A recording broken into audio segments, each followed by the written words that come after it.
So hello guys, welcome to my new vlog. તો આજે હું જવાનો વાંકાનેર, તો તે પહેલા બાપા પાસે પરમિશન લઈ લે. હવે જાઉં છું વાડીએ ને આ પહોંચી ગયો વાડીએ. પાવાયો હે મારા બાપા કપામાં પાણી પાએ, તો પરમિશન મળી ગઈ ને હવે જાઉં છું વાંકાનેર. આ લઈ લીધા કાગળિયા બધા ને કૂપન ભૂલી ગયું તો પાછો કૂપન લેવાના.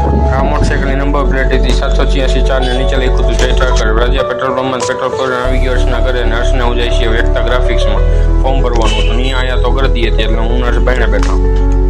એલી હંતાડમાં અમે કીધું પેલા વિડીયો શૂટ કરતા તો રસ્તામાં વાંકાનેરમાં અમને ગાવડું છે ને ઝીંગડું ખાલી દીધું હતું અંદર, એટલે એને કાઢતા જ બધે ધીયો પતી ગયો.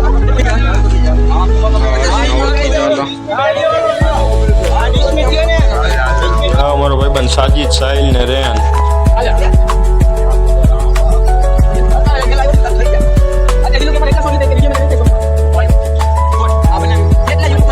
સાજીદને લેવા ચક્કર નાખ્યા હતી, પહોંચી ગયો તો અહીંયા દુકાને ને હર્ષ ભેગો ઉભો. સાજીદ સાયકલ જિંદાબાદ આવી રહ્યા, અહીંયા જાવું આપણે. અરે આલુ ખોવા તારી મોટરસાઇકલ ને લેતો જો. હવે આવી ગયા વિડિયો શૂટ કરવા માટે. એ જલ્દી કરે.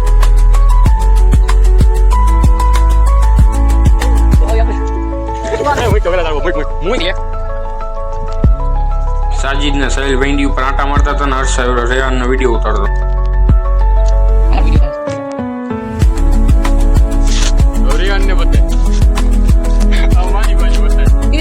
चश्मा तोड़ दिया। આવડે મને પૂછ્યું ઈ કે તને પૈસા ને ગમી? મેં કીધું ના.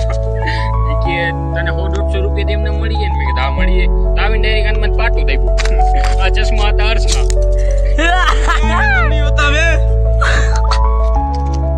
हाँ भाई सब बात है लेकिन તું જ કરતો જ ફોટા વોટા. બે વિડીયો શૂટ કર્યા ને હવે જઈશ એકતા ગ્રાફિક્સમાં. એકતા ગ્રાફિક્સમાં જોયું તો બધું ખાલી હતું, એટલે અમે પેલા હર્ષનું ફોર્મ ભર્યું, એનું ફોર્મ ન ભરવાનું તમારું ભર્યું. અહીંયા આવ્યો તેહાન, હાલે મારું ફોર્મ ભરાઈ ગયું અને એ કેવાયસી બાકી હતું એ કરી નાખ્યું. દેશી 85 નજીને મૂકવો હાલે. એ તો આમ હવામાં જ ગમે છે.